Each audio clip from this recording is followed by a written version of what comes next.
Get ready for back to school with H&M. From mix and match basics to new denim styles, find their favorites for in and out of the classroom at your nearest H&M and on hm.com. Getting ready to step into your career era? Set yourself apart with Adobe Creative Cloud Pro for students. Hone your skills with apps like Photoshop, Illustrator, Premiere Pro, and more, powered with the latest in creative AI. Students save over 55% so you can build a portfolio you're proud of. Launch your future with Adobe Creative Cloud Pro for students. Visit adobe.com/students to learn more.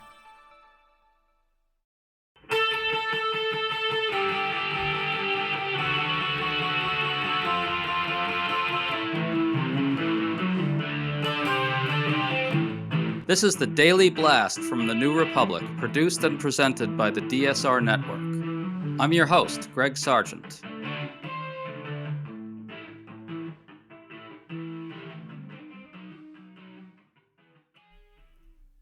On Tuesday, White House Press Secretary Karoline Leavitt's fawning over President Trump really went haywire, and so did her anger at the media for not reporting sufficiently on his world historical greatness. The topic was Trump's handling of Russia and Ukraine. Leavitt slammed the media for not reporting on Trump's smashing successes on this front, even though there haven't actually been real successes. But behind all the absurdity here is something deadly serious. Amid all these demands for adulation of Trump, he, Leavitt, and the White House seem to be moving us towards a world that we very much should dread, one of a weaker Western alliance and stronger autocracies. And they never come clean about what that world will actually look like. Today we're talking about all this with one of our favorite observers of global affairs, Nicholas Grossman, a professor of international relations at the University of Illinois who recently wrote a good piece for The Bulwark about Trump's megalomania as a major factor in all this. Nick, good to have you on. Hi, Greg. Great to be with you. So over the last week, Trump has met with both Vladimir Putin and Ukrainian leader Zelensky, and with European leaders. He emerged from the meeting with Putin without a ceasefire, and then turned right around and said the push for peace should continue without any ceasefire, essentially going along with Putin's wishes. Then he offered Zelensky and European leaders only the vaguest of security guarantees for Ukraine should some kind of peace deal be reached. Nick, can you sum up where we are right now and what it means? Where we are is basically where we've been all year, which is the Ukraine war raging. The party is no closer to peace, in particular because Russia started the war, and the war will keep going until Russia changes that and decides to stop that, make some sort of deal. And Trump had actually, and gotten a lot of accolades from the media for this, somewhat shifted from a Putin sympathetic tone to parroting a lot of Russian propaganda to saying he was kind of offended. He was angry that Putin was frustrated that Putin wasn't making peace and that there would be sanctions or other pressure. And then with this meeting came out and there is no sanctions and he's back to essentially parroting Russian propaganda. So the Russian military is still advancing. The Ukrainians are still resisting them. The Russians are still bombing Ukrainian cities. The Europeans are still supporting the Ukrainians, working harder to try to support them in the absence of some of the U.S. support that Trump has reduced. And the United States is floundering, is looking like it is hapless, as opposed to being the essential leader in the world that is trying to establish peace. It is flitting back and forth between these two different parties and trying to just sort of tell them what the other one is saying is pretty much the greatest achievement that the U.S. has claimed. That doesn't sound too great, and it certainly contrasts rather sharply with what White House Press Secretary Karoline Leavitt said. She gave her own version of events. She's very upset about the media coverage of Trump's handling of the situation. Listen to this. It's a bit long, but it's worth it. However, one thing that has absolutely not changed is the media's negative and downright false coverage of President Trump and his foreign policy accomplishments. From the beginning of this entire process, much of the left-wing media has been actively rooting against the President of the United States in the pursuit of peace. Initially, the media ridiculously claimed that President Trump was somehow beholden to Russia for even agreeing to have a face-to-face discussion with President Putin inside of the United States. The media said President Trump was making a grave mistake by, quote, legitimizing Putin. They were aghast that President Trump would treat another world leader like a world leader. The media relentlessly attacked President Trump and claimed he suffered a, quote, major defeat for not immediately emerging with a final agreement, even though he said heading into that meeting, this was a meeting to listen and to understand how to move the ball forward. All weekend following those historic U.S.-Russia bilateral talks, we listened to clueless pundits on television trying but failing to claim that the president had failed. The so-called experts in the foreign policy establishment, whose record is nothing but endless wars, trillions of wasted taxpayer dollars, and dead Americans, have the nerve to try and lecture President Trump, who has solved 7 global conflicts in 7 months, about peace.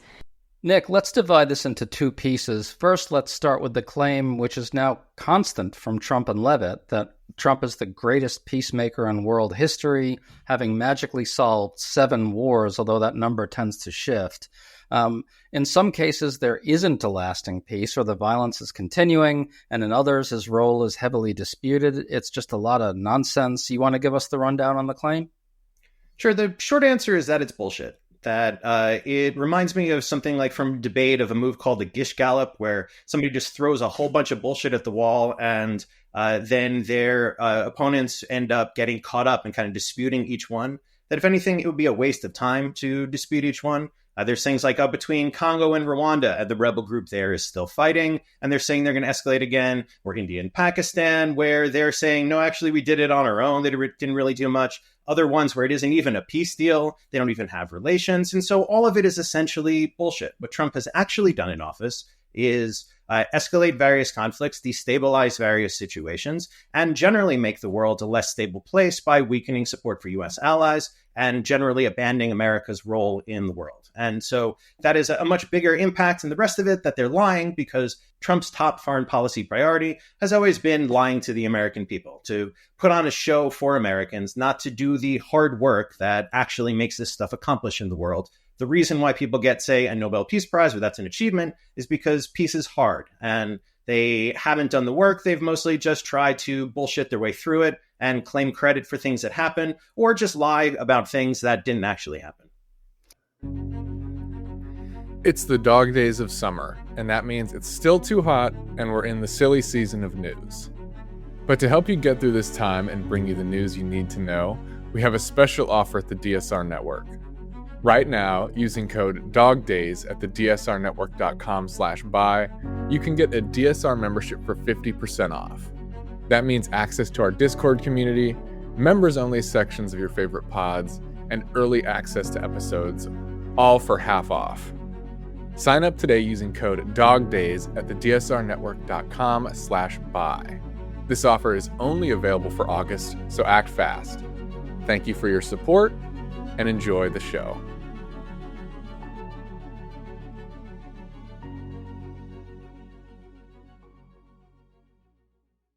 What's funny about that is that Levitt really feels the heat from Trump's actual desire for a Nobel. It's very clear that that's what's going on with her. He's really probably raging in private. Why haven't they given me the Peace Prize yet? And she goes out at these briefings with the task of soothing Trump's ego over this. And that's why I think you're seeing rant after rant from her, both at the press and at the failure to award him a Peace Prize, which, by the way, she actually complained about the other day. She said it's high time he gets granted one. It's crazy to think that the priority of the president of the United States is to kind of pretend and bluster his way to get a prize for himself, not to actually advance U.S. interests or do anything positive for the world. But if you take that as true, that that's what they're actually doing, that she really is getting up in front of the world with the primary goal of soothing his ego and trying to sell him to the Nobel Prize Committee or a similar prize committee, then the foreign policy, then the actions make more sense. It's not for national interest. And that is both, very weird. We should not stop recognizing how just weird that is. And also, it's really bad for U.S. interests, for the world. The United States played an essential role, and various presidents with, varying degrees of foreign policy, positive and negative, still all managed to play that role to some positive degree in parts of the world. And the Trump administration has abdicated it. And they're floundering and trying to put on a show instead of actually doing it. Well said. Let's go to the other piece of Levitt's claim, which is her long complaint about the media coverage. It seems to me the coverage has been more than appropriate here. First of all, as you pointed out earlier, and I thought it was a critical point, he actually got lots of praise when he got temporarily tough on Russia, though he dropped that rather quickly. But since then, he has bent over backwards to align with Putin, and he has promised to get Putin to agree to peace, but has failed to come through on that. And also, there's absolutely no sense whatsoever of what Trump will demand in concessions from Russia in exchange for any peace, or what sort of guarantee of Ukraine's long-term security he's willing to demand. That's what the criticism has been, and those are valid criticisms. Am I being too harsh? No, in fact, not harsh enough. That the security guarantee is a good place to start, because a real security guarantee is hard. It's the sort of thing that requires real effort. You can't just say, don't do it or I'll attack you. You have to make them believe it. You have to make it credible. So something like with North Korea, for example, the United States has troops in South Korea. They do joint exercises. They have integrated command structures, integrated equipment and supply chains. If North Korea attacks, they will kill Americans. China knows they will kill Americans. And so that creates a type of tripwire that makes it where they don't want to cross that and do it. NATO is similar with Russia. It takes an immense amount of effort to make it that Russia truly believes that the United States will go to war for example, Poland. And by that, it keeps Russia out of Poland. So to make a real security guarantee that would keep Russia out of Ukraine, given that Russia has attacked not once, but twice, breaking agreements each time and doing it, it stands to reason that Putin can't be trusted, that he could easily decide to try for more again later, which means that there would need to be real boots on the ground that would be in the way. And part of the problem with the Trump administration is while they're not even saying that they will do that, so not even putting the gestures towards the real thing that might create a stable peace, but even if they tried to, it would not be credible. Nobody, certainly not the Kremlin, believes that Trump would follow through with that. Even if maybe he thought it was a good idea for a moment, he's shown that he'll flit back and forth. He's subjected to flattery, to manipulation, to moods, or just to general incompetence and lack of follow through. And if you looked at Levitt's comments, when you cut through a lot of the bullshit, that what she was saying, her whole defense was Trump's achievement was he got meetings. He got Putin to have a meeting, and then he got the Europeans to have a meeting. And those are not achievements. That giving Putin a PR victory of a red carpet rollout on U.S. soil, and then coming out with the president of the United States essentially repeating Russian propaganda and saying that he will not be putting on those sanctions, dropping the whole idea of sanctions, that is a success for Russia. Anybody could have done that. It was very easy to get Putin to come to the United States and dance around in front of the cameras and get a president to look at him positively. If a U.S. president wanted to do that, they just didn't because it was bad for the United States. She says, why didn't you treat him like an international leader? Why wouldn't they? And the answer is because he's an aggressive war criminal. And so countries are treating him like an aggressive war criminal. So here's some more from Caroline Levitt. Listen to this. There was so much progress in the readout that was given to these European leaders immediately following his meeting with President Putin that every single one of them got on a plane 48 hours later and flew to the United States of America. Nick, that's not what happened, is it? No. The Europeans scrambled to Washington in worry to try to urge the United States not to make a terrible mistake. And that is not an achievement. That is a sign of a terribly frayed alliance, of the U.S. being an unreliable partner, of chaos where there's supposed to be this bedrock of reliability that provided security for the U.S. and its allies for so many years. There was a new Reuters poll that found 54% of Americans say Trump is too closely aligned with Russia. I want to say that that's actually really, really heartening to see. It's not as big a number as I'd like, but it's a pretty solid majority, 54%, well over 50. And given the roar of propaganda that's come out from the White House, essentially trying to portray him as genuinely desiring peace between the two parties, it's good to see that people are figuring out that at the core of this whole thing is that Trump is allied with Putin. That's the essential fact that they can't paper over no matter how hard they try. Trump has long, I think, wanted to see Russia win the war, maybe not for any particularly strong ideological reasons, but because he's kind of simpatico with with Putin. He thinks Putin and he get each other in some sense. They're fellow autocrats. They're sort of sneered at by elites in a similar way. And I got to say, I'm glad to see that the public is figuring this out. Yeah, it's nice to see a majority, and I think it's fair to say, that there's a big chunk of the country that would respond to polls just by which answer says I side with Trump, and then just say whatever that is, and that creates a kind of ceiling on what the disapproval would be. But the fact that this is 54 as opposed to, I don't know, 42, or something where it's just Democrats.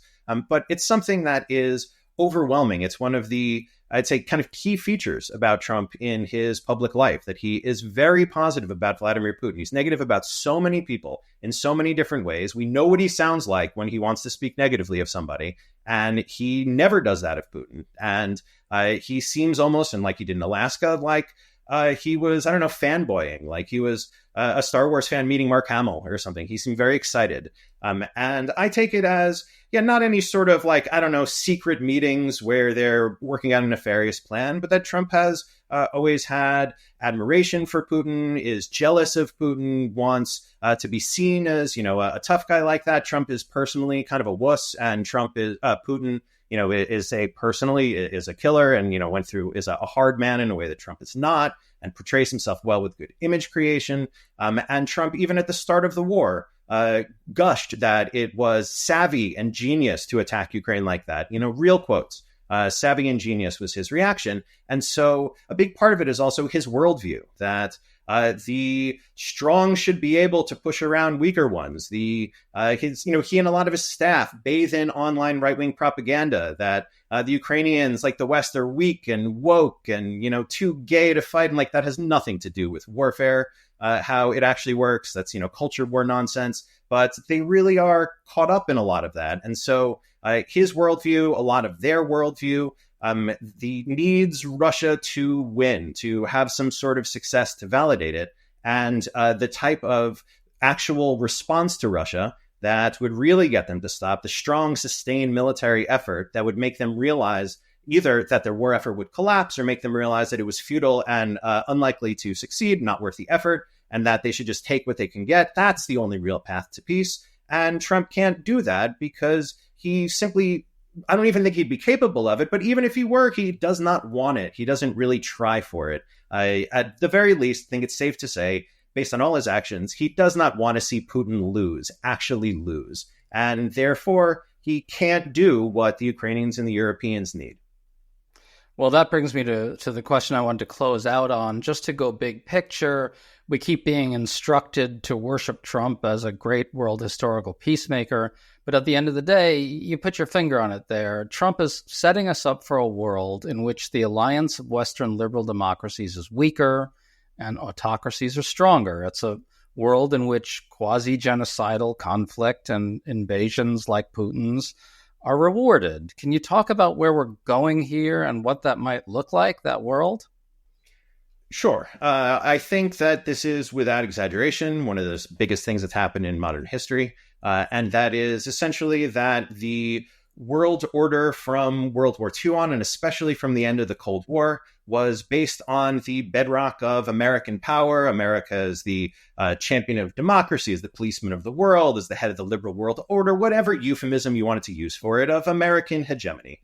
And that Trump has abdicated that role, and that by Americans electing him once, a lot of other countries could say, oh, it's a fluke. But doing it again after seeing all the criminality, after seeing the first term of him in office, has signaled to the world that the United States is not reliable. And so we have, at minimum, a few years of absolute minimum of the few years of the United States upending the global trade order that the United States built after World War II. And after the Cold War, that has made so much peace and prosperity.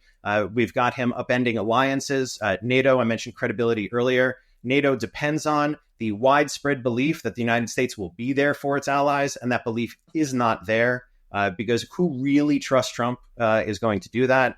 There's Middle East destabilization. Nuclear proliferation is a big part of his legacy, both with normalizing North Korea's nuclear weapons in his first term, and with the Iran attack that he's lying about, in which, because they did not actually destroy Iran's nuclear program, And now Trump, because he's trying to pretend that he did, is effectively giving cover for their additional nuclear development. And all of this adds up to a more dangerous, less stabilized world, something that, in the grand scheme of things, looks closer to multipolar before World War I international system rather than the more stable unipolar US-led international system that lasted from the end of the Cold War until, I think, really when historians look back on it, they will mark it until November 2024, or I guess, January 2025 when he takes office.